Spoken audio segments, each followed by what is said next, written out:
Hospital में वेदांत के सामने फलक एक गुड लुकिंग लड़के के गले लगे हुए थी और उस लड़के ने फलक को गले लगाए हुए ही उठाया हुआ था। फलक और उस लड़के की करीबी देख वेदांत के सीने में सांप लौट गए। उस लड़के ने फलक को नीचे उतारा और प्यार से उसका माथा चूम लिया।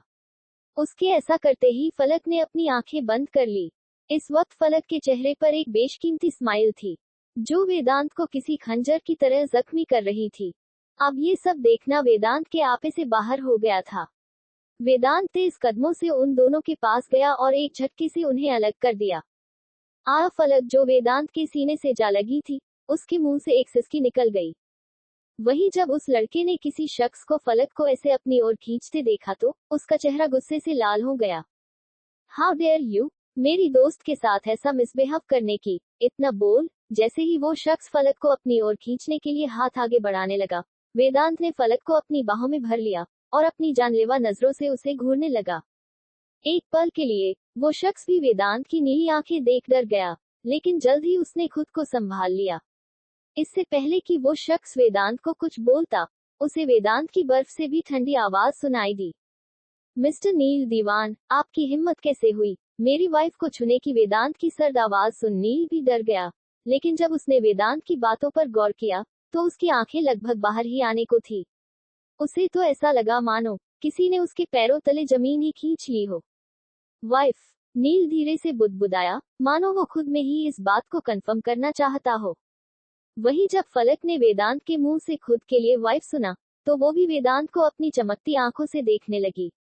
आज पहली बार वेदांत ने किसी के सामने उसे वाइफ एडमिट किया था। उसका यूं फलक के वाइफ बोलकर इंट्रोड्यूस कराना फलक के दिल की धड़कन बढ़ा गया। फलक क्या बोल रहा है ये आदमी? क्या ये सच में? नील ने अभी इतना ही कहा था कि फलक ने उसकी बात बीच में ही काटते हुए कहा, हाँ नील, ये मेरे हस्बैंड है, मिस्टर सिंघानिया। फलक ने अपने चेहरे पर बड़ी सी स्माइल बिखेरे हुए कहा, तो नील अपनी जगह बुत बन गया। पता नहीं क्यों फलक का उस शख्स के अपना हस्बैंड कहना नील को चुभ रहा था। वो तो उसे सिर्फ अपनी अच्छी दोस्त मानता था, फिर क्यों उसे इस बात से अपने सीने में तकलीफ होती सी महसूस हुई। लेकिन जल्द ही उसने अपने आंखों में आई नमी को अपनी आंखों में ही रोक लिया और एक फेक स्माइल करते हुए वेदांत से हार्टशेक के लिए हाथ बढ़ाया। लेकिन वेदांत तो ठहरा। वेदांत उसने अपना हाथ आगे ही नहीं बढ़ाया। फलक ने जब वेदांत का ऐसा रूड बिहेवियर देखा तो उसकी आंखें छोटी हो गई। फलक ने वेदांत से आंखों ही आंखों में हाथ मिलाने का इशारा किया तो वेदांत ने बेमन से नील की हथेली से बस अपनी 2 उंगलियां टच कर ली। पूरी दुनिया जिसकी क्वालिटी की वजह से उसे शैतान कहती है, आज वो अपनी एक नाजुक सी वाइफ के सिर्फ आंखें दिखाने से वो काम करने लगा जो वो कभी करना ही नहीं चाहता था। सच में बीवी अच्छे अच्छों को सीधा कर देती है। ये बात वेदांत के ऊपर बिल्कुल अच्छी तरह से जम रही थी। वैसे तुम यहाँ कैसे? फलक ने नील से सवाल किया। बस कुछ नहीं, एक छोटा सा एक्सीडेंट हो गया था, बस उसी के चेकअप के लिए आया था, नील ने आधी सच्चाई छुपाते हुए कहा, क्योंकि उसे इस वक्त सिंपैथी लेने का बिल्कुल भी शौक नहीं था। कैसे हो गया एक्सीडेंट? क्या तुम ठीक हो? फलक ने फिक्र जताते हुए कहा तो वेदांत की पकड़ उसके बाजुओं में कस गई। उसे बिल्कुल भी पसंद नहीं था कि फलक उसके अलावा किसी और की केयर करे, चाहे वो उसके बचपन का दोस्त ही क्यों ना हो। नहीं, कुछ ज्यादा नहीं लगी थी, देख तेरे सामने जिंदा सही सलामत हूँ, नील ने फेक स्माइल करते हुए कहा तो फलक उसे घूरने लगी। वैसे तू यहाँ क्या कर रही? नील ने फलक से क्यूरियस होकर पूछा तो फलक की जबान को मानो ताला ही लग गया। उसे समझ ही नहीं आ रहा था कि वो बोले तो बोले क्या। वो I mean we are expecting a first child, Vedant ने फलक की बात बीच में ही काटते हुए कहा तो नील के कदम लड़खड़ा गए। उसे इस वक्त अपने सीने में बेतहाशा दर्द हो रहा था। क्या हुआ नील, तुम ठीक हो? फलक ने नील को थामते हुए कहा तो नील बस फीका सा मुस्कुरा दिया। उसे आज पता चला कि झूठा मुस्कुराने के लिए भी इंसान को कितनी मेहनत लगती है। कंग्रेचुलेशंस फलक, नील ने फेक स्माइल करते हुए कहा। थैंक यू बड़ी, फलक ने मुस्कुराते हुए कहा। वही वेदांत को अब उन दोनों की बातें भी चुभने लगी थी। बाबी, ऑलरेडी देर हो चुकी है, हमारा बेबी भी परेशान हो रहा होगा अपने चेकअप के लिए, वेदांत ने फलक को खुद से चिपकाते हुए कहा तो फलक भी नील को दोबारा मिलने का बोल बाय कर वहां से गायनेकोलॉजिस्ट के पास चली गई। वहीं दूसरी ओर सोनम अपनी वैनिटी वैन में रेडी हो रही थी कि तभी किसी ने उसके वैन के डोर को नॉक किया और एक स्टाफ की लड़की उसके सामने अपना सिर झुकाते हुए आई। मैम, मूवी के प्रोड्यूसर आपसे मिलना चाहते हैं, उस लड़की ने पोलाइटली कहा। ओके, उन्हें अंदर भेज दो, सोनम ने इतना कहा और अपनी मेकअप आर्टिस्ट को भी बाहर भेज दिया। जब सोनम की वैनिटी का दरवाजा खुला तो सोनम ने उस ओर देखा। इसी के साथ सोनम का मुंह खुला रह गया। सोनम ने लगभग चीखते हुए कहा। इससे पहले कि सोनम उस शख्स के 4 गालियां देती, उस शख्स ने फुर्ती दिखाते हुए उसका मुंह बंद कर दिया। सोनम अपनी बड़ी बड़ी हनी आय से उस शख्स की डार्क ग्रे आइज में घूरने लगी। सोनम के ऐसा रिएक्शन देख उस शख्स के चेहरे पर डेविल स्माइल आ गई। वो शख्स सोनम के चेहरे की ओर झुकने लगा तो सोनम ने डर से अपनी आंखें बंद कर ली। I want to feel your softness very badly, वो शख्स अपनी सीडेक्टिव वॉइस में सोनम के कान में धीरे से बुदबुदाया तो सोनम आंखें फाड़े उसे ही देखने लगी। मैं ऐसा कुछ नहीं कर रही समर, सोनम ने चिढ़ते हुए कहा तो समर खुद को मुस्कुराने से रोक नहीं पाया। Wow Honey, nice progress, I like it. भैया से सीधा समर पे आ गई।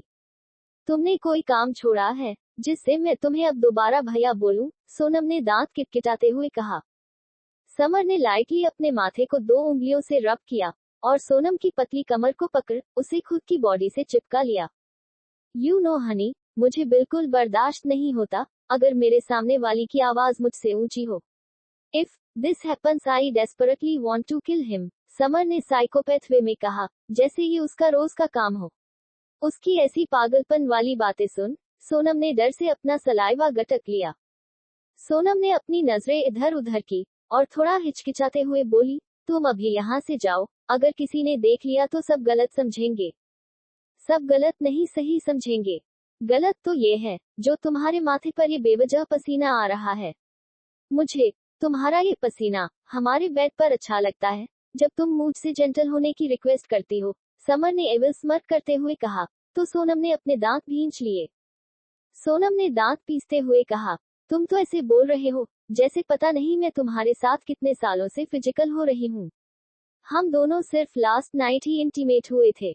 रॉन्ग हनी, तुम्हें शायद याद नहीं, 2 महीने पहले निहाल समझकर तुमने जिसे अपना फर्स्ट टाइम दिया था वो शख्स तुम्हारे सामने है, समर ने कनिंग स्माइल करते हुए कहा तो सोनम शॉक्ड रह गई।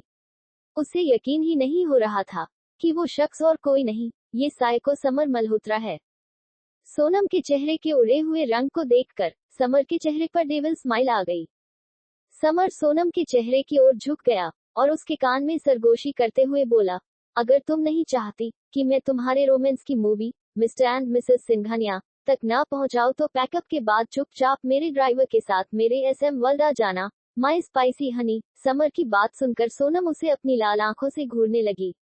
उसका बस चलता तो वो आज ही अपने इस बिन बुलाई मुसीबत का मुंह तोड़ इसकी जान ही ले लेती, लेकिन वो चाहकर भी ऐसा नहीं कर सकती थी। I know honey, you want to kill me but मैं बड़ी सख्त चमड़ी का मालिक हूँ, इतना आसान नहीं SM से पीछा छुड़ाना, समर ने तिरछा मुस्कुराते हुए कहा और उस वैनिटी वैन से बाहर निकल गया। सोनम अपनी जानलेवा नजरों से जाते हुए उस साइको की पीठ देखती रह गई। शाम का वक्त, सोनम जब अपना आज का शेड्यूल कंप्लीट कर स्टूडियो से बाहर निकली तो एक ब्लैक रेंज रोवर कार दिखी जिसके बाहर समर का ड्राइवर सिर झुकाए खड़ा हुआ था।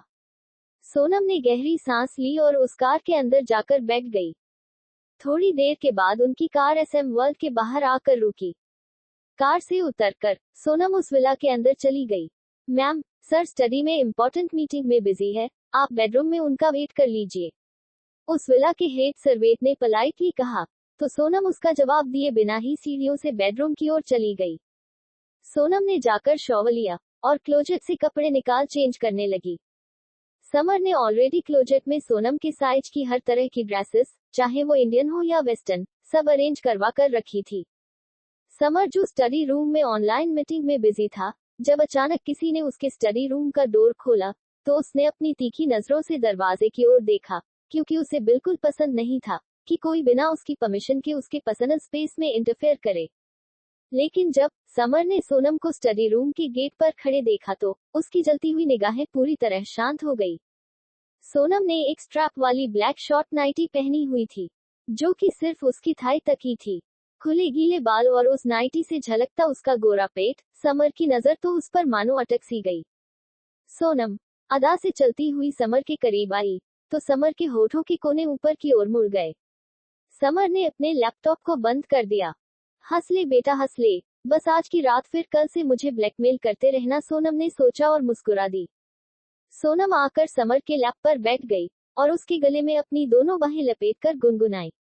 रात का नशा अभी आग से गया नहीं, रात का नशा अभी आग से गया नहीं, तेरा नशीला बदन बाहों ने छोड़ा नहीं, आले तो खोली मगर सपना वो तोड़ा नहीं।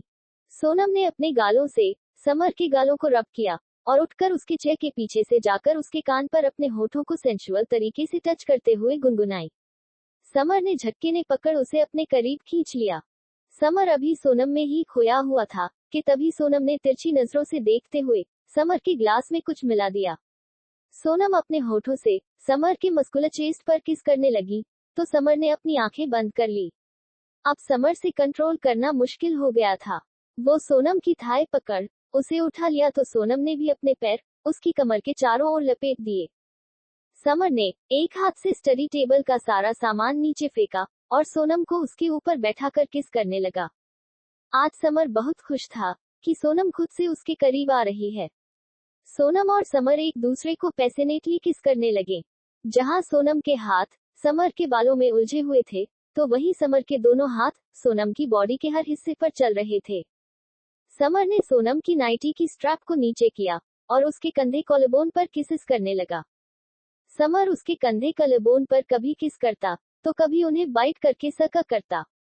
सोनम की मीठी मीठी सिसकियां समर को और भी ज्यादा पागल कर रही थी। समर ने सोनम की नाइटी को फाड़कर उसकी बॉडी से अलग किया और उसके नस को भी उसकी बॉडी से अलग कर उसके उभारों पर अपने होंठ रब करने लगा। सोनम ने समर के बालों को अपनी मुट्ठी में भर लिया। अब वो भी मदहोश होने लगी थी। समर बिना देरी किए उसकी बॉडी में इंटर हो गया जिससे सोनम की दर्द से चीख निकल गई। समर सोनम के साथ आज बहुत ज्यादा वाइल्ड था। उसकी रफनेस सोनम का हाल बेहाल कर रही थी। समर ने सोनम को टेबल पर पेट के बल लेटाया और दोबारा उसके अंदर समा गया। करीब 3 घंटे की लॉन्ग लव मेकिंग के बाद समर सोनम से अलग हुआ और पास में रखे ग्लास का पानी उठाकर पीने लगा।